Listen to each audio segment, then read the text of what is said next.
cordiales, queridos hermanos, que el Señor los bendiga y los guarde siempre en este primer domingo del tiempo de Cuaresma. Estamos ya justamente caminando en este peregrinaje de 40 días acompañando al Señor desde el desierto, caminando con Él justamente hacia el encuentro con su Pascua, subiendo a Jerusalén y siendo compañeros de viaje. Les saluda a su hermano en Cristo, Jorge Isaac González Marín, salesiano cooperador, y vamos a meditar un poquito y reflexionar sobre las lecturas correspondientes a este día domingo, que como digo, es el primero con el que arrancamos este periodo y este proceso cuaresmal. Este día normalmente, y el evangelio que lo acompañan es el mismo en los tres ciclos litúrgicos, tanto en el A, en el B como en el C, porque es el domingo de las tentaciones. Pero para comprender el significado de las tentaciones, también hay un elemento muy interesante que podríamos utilizar como base, que es la oración colecta, que es aquella oración que el sacerdote realiza antes de lo que son las lecturas. En este caso particular, pues se hace después del acto penitencial, porque recordemos que durante la cuaresma se omite la lectura, o mejor dicho, el canto de el Gloria. Entonces vamos directamente a las lecturas como tal. Pero desde la oración colecta justamente algo muy interesante, que es una solicitud a Dios de que nos permita, por medio de las prácticas anuales del sacramento cuaresmal, es decir, sobre la experiencia cuaresmal, progresar en el conocimiento del misterio de Cristo y conseguir sus frutos con una conducta digna. ¿Y qué tiene que ver las tentaciones con esta oración, o cuál es el sentido de anexar ambos elementos? Bueno, lo más interesante y lo más importante es la comprensión que podamos tener justamente de lo que es propiamente el sentido de la elección. ¿Qué es la tentación? La tentación es esa parte, o ese señuelo que nos pone el maligno para nosotros, en ese sentido, poder elegir el pecado. Por eso en el Padre Nuestro se nos dice: no nos dejes caer en la tentación y líbranos del mal. ¿Por qué? Porque la tentación es la antesala al pecado, y cuando caemos, cuando nos dejamos en ese sentido pues atacar por el tema de la tentación, es donde perdemos completamente esa capacidad de acercarnos al Señor. Recordemos nuestros primeros padres, que obviamente ante el demonio empezar a decirles, el diablo en esa serpiente, que no es que iban a morir, sino que iban a ser como Dios, empiezan a ver justamente más delicioso, más atrayente el fruto del conocimiento del bien y el mal.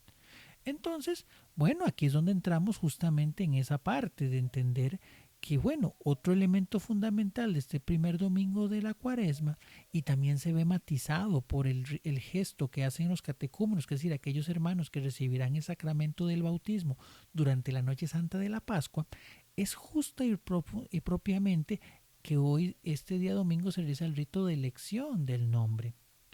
Esto es muy interesante. ¿Por qué? Porque nos vuelve a poner de manifiesto que el camino y la fe justamente es electivo. Y también otra forma de llamarse rito es de la elección o de la inscripción del nombre, recordando también que Dios nos llama por nuestro nombre. Pero para poder entender y profundizar todo esto, podemos tomar también una palanca en la primera lectura. La primera lectura tomaba el libro del Deuteronomio. ¿Por qué? Porque para poder yo entender qué es lo que Dios ha hecho por mí, primero tengo que partir de qué es lo que yo soy y lo que he vivido antes de poder encontrar el auxilio del Señor. Por eso es que en este libro del Deuteronomio lo primero que se nos presenta es justamente ¿cómo llamarlo? Esa descripción del pueblo de Israel, de saber cómo era, que era un pueblo que era errante, que no tenía un lugar fijo, pero recibió la llamada de Dios, fue guiado a Egipto, se salvó, creció, pero fue sometido a la esclavitud. Entonces, la cuaresma nos recuerda que hay un sometimiento, hay unas cadenas que nos apresan, que es la cadena del pecado. Pero cuando llegan ellos con sus tribulaciones y demás, yo puedo, como dice el Salmo responsorial, pedir al Señor que se quede con nosotros y nos logre mantener firmes. Entonces, y justamente arraigados a esa manera de reflexionar, es donde nosotros comprendemos que es en Cristo propiamente en el que encontramos la salvación y por eso lo elevamos como nuestro Dios y Señor. Porque Él nos redimió, porque Él vivió lo mismo que nosotros, porque Él fue capaz justamente de ser igual a todos nosotros, exceptando el pecado. Él vivió y Él supo lo que fue la tentación.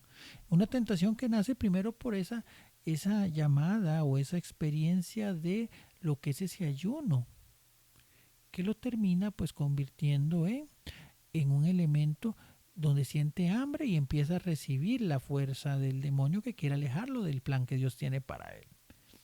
Y vean qué interesante, como lo dice justamente en la parte inicial de la lectura, después del jornal, después de su bautismo, es el Espíritu Santo mismo el que lo lleva al desierto, a que viva esta experiencia ascética. Pero por eso es importante que nosotros aprendamos a vivir en el Espíritu, a que tengamos esa confianza de Dios de poder entender quién es y a dónde nos lleva para poder responder de la mejor manera, siempre salvaguardando nuestra santidad. Vean qué interesante, a veces se habla mucho del conocimiento de la Biblia y demás. Y el primero que conoce la Biblia es el demonio. Si el demonio llega y le dice, justamente con Biblia, que le ha dicho que enviará santos ángeles para que no tropiece. Y le dice, si eres el Hijo de Dios, si eres el Hijo de Dios, si eres el Hijo de Dios. Incluso dice al final del texto que después otro elemento, Lucas nos recuerda también el valor del templo como lugar de sacrificio y como lugar de encuentro con el Señor.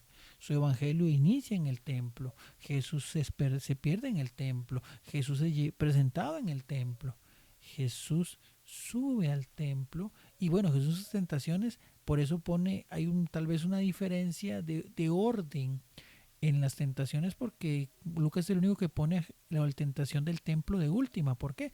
Porque quiere enfatizar el templo como ese lugar de sacrificio y Jesús se convertirá en aquel cordero que será sacrificado.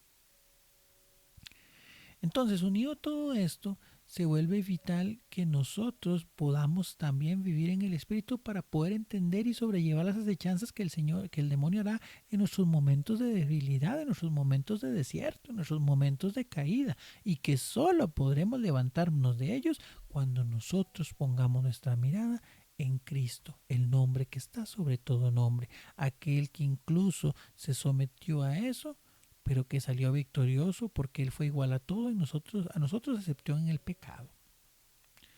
Entonces, busquemos con el corazón la justicia, busquemos con el corazón el encuentro con el Señor.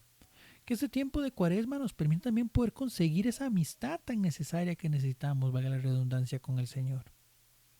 Que podamos ver esta Cuaresma como una Cuaresma diferente porque nos acercará más al Señor.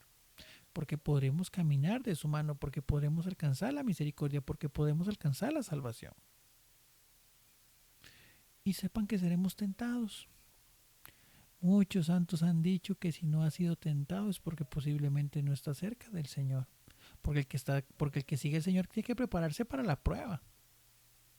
Porque el fruto, al árbol que no da frutos, no se le tiran piedras, solamente el que produce. Entonces pidámosle al Señor que no nos desanime estos ataques que a veces recibimos, sino hagámoslas, incorporemos la parte de nuestra Cuaresma. Vayamos con Jesús paso a paso, porque es el capaz de transformar las cosas. Que Dios te bendiga y que pases un muy grato domingo, domingo del Señor, domingo de Cuaresma.